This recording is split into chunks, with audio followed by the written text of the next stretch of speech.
Anti-Semitism is the hatred of Jews because they are Jews. Anti-Zionism is opposition. Anti-Semitism is the hatred of Jews because they are Jews. Anti-Zionism is opposition either to the Zionist ideology, the official ideology of the State of Israel, or more commonly, it's criticism of specific policies of the Israeli government, particularly policies towards the Palestinians, policies of the occupation. Anti-Semitism is a very ugly thing and can never be justified. Anti-Zionism, most of the criticisms, most of the anti-Zionist statements that I've come across are reasonable, evidence-based, and legitimate. But the problem is that Israel and its friends, and its very powerful friends around the world, deliberately conflate the two so as to pretend to claim that any criticism of the State of Israel and its policies is anti-Semitic. And the last example of that I've already given at the beginning of my talk, which is the Secretary General of the United Nations, who made a very humane statement about the need to cease fire and protect civilians. And the Israeli representative immediately accuses him of anti-Semitism and of blood libel. So this is a very clear illustration of the strategies of Israel and its friends around the world. Israel is very troubled by BDS. BDS is a global grassroots non-violent movement, non-violent, and its main objectives are enshrined in international law. The right of return of the 1948 refugees, an end of occupation, and equal rights to the Palestinian citizens of the State of Israel. And yet, the Israeli global campaign against BDS focuses or pivots on the claim that BDS is anti-Semitic. But it isn't. How could it be anti-Semitic?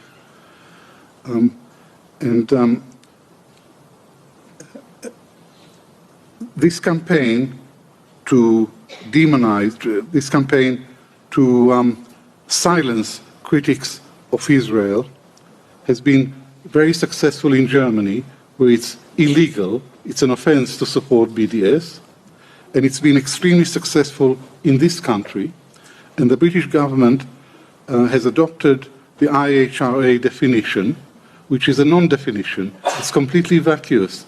It says that anti-Semitism is a certain perception of Jews, but it doesn't say what this perception is. It's completely vacuous, it's a non-definition, but then there is a series of 11 examples of what may constitute anti-Semitism. And 7 of these 11 examples relate to the State of Israel. So it's anti-Semitic under the IHRA definition to say that the State of Israel is a racist project. But as we all here agree, the State of Israel is a racist project, and hundreds of Israelis say that openly, and they don't encounter any opposition. But here, you're not allowed to say that. There are other examples that relate. So the purpose of the IHRA definition that the British government has adopted fully and has tried aggressively to impose on all local authorities and all universities, the purpose of this definition is to silence free speech on Israel. Its effect is not to protect Jews against anti-Zionism, but to denounce and to silence legitimate criticism of the State of Israel. And this is particularly unfortunate in the present context in Britain, because we have a government that has failed on every front. It's a dismal government, and yet it's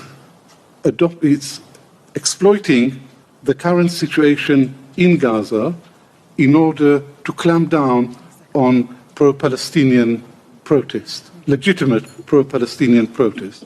So now the government, Secretary of State for Education, Suella Braverman, the Home Secretary, are saying a Palestinian flag shouldn't be allowed because it means support for Hamas, and Hamas is a terrorist organization which is outlawed in Britain.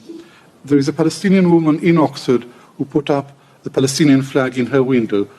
The police came and told her to take it down. She said, this is not a Hamas, or it's not a flag of a terrorist organization. Palestine is a country which is recognized by the UN, and the police told her, you have to take down the Palestinian flag. Suella Braverman wrote a letter to the chief of the police ordering him to clamp down hard on pro-Palestinian protest. And she said, to shout from the river to the sea, Palestine will be free, is anti-Semitic because it's a call for the destruction of the state of Israel. But it's nothing of the sort.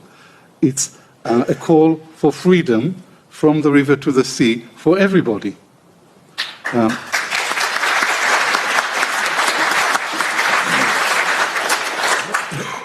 And this, we've talked about Western hypocrisy. The British government is unbelievably hypocritical, and its foreign policy doesn't make any sense.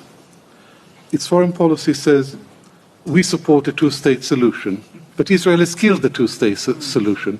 The two-state solution is dead. It's as dead as a dodo. It's as dead as the Oxford dodo, whom I visit regularly in the Natural History Museum in Oxford.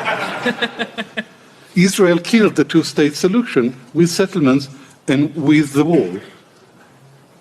Everything that Israel does is illegal. All the settlements, without exception, are illegal. The annexation of Jerusalem is illegal. The wall, the security barrier, is illegal. Everything Israel does, and has done since 1967, is illegal. Everything, as we say in the south of the United States, everything from izzard to gizzard.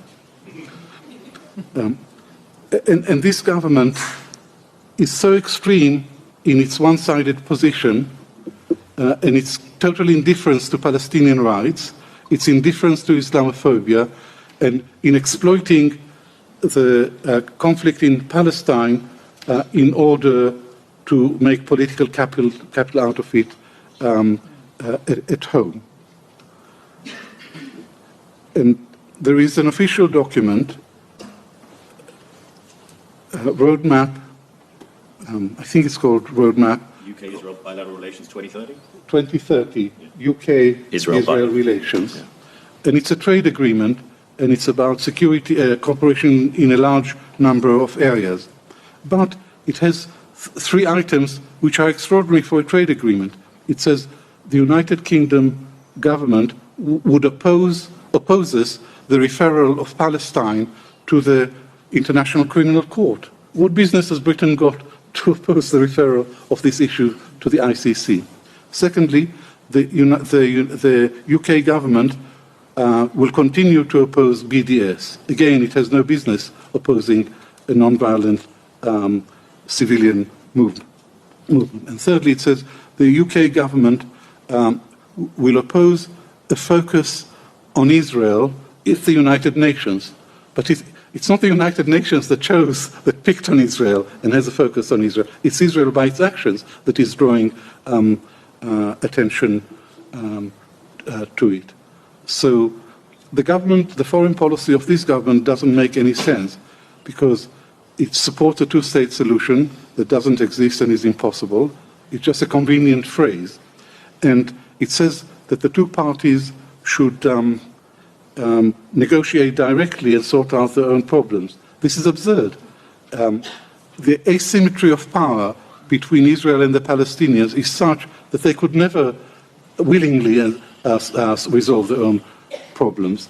It's like putting a lion and a rabbit in a cage and telling them, you sort out your problem.